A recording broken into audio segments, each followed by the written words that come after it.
हमीरपुर में पत्रकार वार्ता के दौरान नेता प्रतिपक्ष जयराम ठाकुर ने मुख्यमंत्री सुखविंदर सिंह सुक्खू पर जुबानी हमला बोला है। पत्रकार वार्ता में जयराम ठाकुर ने कहा कि कांग्रेस सरकार की नैतिकता बनती थी कि राज्यसभा की सीट हारने पर मुख्यमंत्री को त्याग पत्र देना चाहिए था, लेकिन ऐसा नहीं हुआ। जयराम ठाकुर ने कहा कि लोकसभा के चुनावों में 4 सीटों पर बीजेपी जीती है। उन्होंने कहा कि 11 में से 10 मंत्री अपने विधानसभा क्षेत्र में चुनाव हार चुके हैं। वहीं मुख्यमंत्री अपने विधानसभा क्षेत्र में भी बढ़त नहीं दिला पाए, क्योंकि ये जनादेश है और इन तीनों उपचुनावों में भी बीजेपी जीतेगी। जयराम ठाकुर ने कहा कि आजकल मुख्यमंत्री बहुत ही विचलित दौर से गुजर रहे हैं और बौखलाहट में बयानबाजी कर रहे हैं। लोकसभा के चुनाव हिमाचल प्रदेश में हुई है कि जब सरकार हिमाचल प्रदेश में कांग्रेस की चल रही है, बहुमत में भी एक तरह की परिस्थिति है। टेक्निकल ग्राउंड पे मैं कहता हूं कि सत्ता में है सरकार, लेकिन नैतिकता तो यह बनती थी जब राज्यसभा की सीट हारी मुख्यमंत्री को त्यागपत्र देना चाहिए था। इससे पहले कि पार्टी उनके खिलाफ कोई बात करे, पार्टी उनके खिलाफ कार्रवाई करे, लेकिन वो नहीं हुआ। लेकिन उसके बाद मैं कह रहा हूं कि अब लोकसभा के चुनाव में आपने देखा होगा कि हिमाचल प्रदेश में 4 सीटों पर भारतीय जनता पार्टी जीती है। एक सीट हमने मंडी वाली लोकसभा कांग्रेस पार्टी से छीनी है और इसके अलावा 68 में से 61 सीटों पर भारतीय जनता पार्टी ने जीत हासिल की है। 11 में से 10 मंत्री अपने अपने विधानसभा क्षेत्र में चुनाव हारे। यहां तक कि मुख्यमंत्री अपने विधानसभा क्षेत्र में भी बढ़त नहीं ले पाए। ये एक जनमत है, जनादेश है, जो अभी ताजा तरीन आया है, हाल ही में आया है।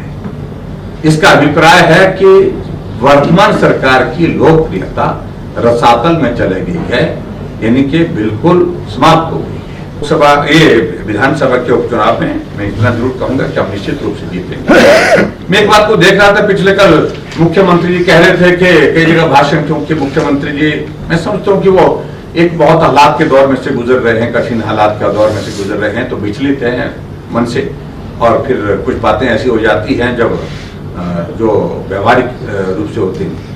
कहने लगे कि जयराम ठाकुर ने यहां पर हमीरपुर की अनदेखी की। अरे सुक्खू भाई जी, मैं इतना जरूर कहना चाहूंगा आदर के साथ उनको, ये आपका जिला है, आपको सौभाग्य प्राप्त हुआ है मुख्यमंत्री बनने का, लेकिन 18 महीने का कार्यकाल थोड़ा नहीं होता है, बड़ा होता है।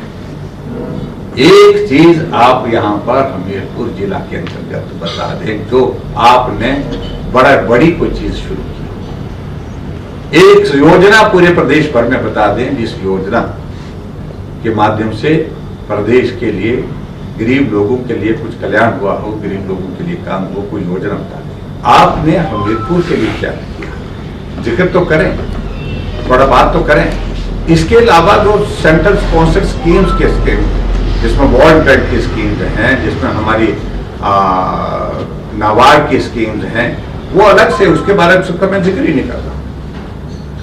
यानी कि हमने पूरे हिमाचल प्रदेश में सर्वांगीण विकास किया, और इस बात को मैं दावे के साथ कह सकता हूं कि हमीरपुर विधानसभा क्षेत्र में भी पिछले कार्यकाल में बहुत बेहतरीन काम हुआ है। उपचुनाव 3 जो आज किए जा रहे हैं, ये लोकसभा के चुनाव के साथ और जो 6 उपचुनाव हुए उसके साथ किए जा सकते थे, लेकिन जानबूझकर के राजनीतिक दृष्टि से राजनीतिक लाभ लेने के लिए, सरकार के प्रभाव को इस्तेमाल करने के लिए चुनाव लंबित किए गए, जिसके कारण ये चुनाव बाद में हो रहे। करोड़ों रुपए बचाए जा सकते थे, करोड़ों रुपए इस फिर से चुनाव पे खर्च हुआ है, जिसके लिए जिम्मेवार अगर कोई है तो हिमाचल प्रदेश के सरकार, हिमाचल प्रदेश के मुख्यमंत्री है। मैं इतना ही कहना चाह रहा हूं कि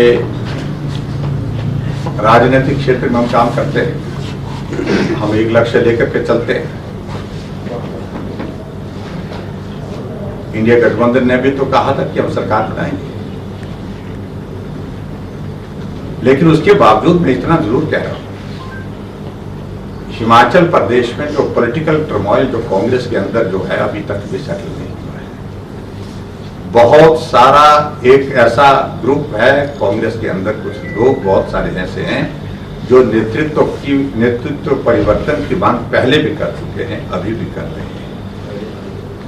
लोकसभा के चुनाव में कांग्रेस की बहुत बुरी हार होने के लिए कांग्रेस की हाईकमान ने कमेटी कॉन्स्टिट्यूट की है, जिन राज्यों में कांग्रेस की बहुत बुरी हार हुई है, और वो कमेटी भी हिमाचल प्रदेश की रिपोर्ट लेने के लिए आ रही है। तो स्वाभाविक रूप से जो कुछ भी होगा, हम सामने हैं, हम तो विपक्ष में हैं, लेकिन जो कुछ होगा वही होगा, उनके बीच में।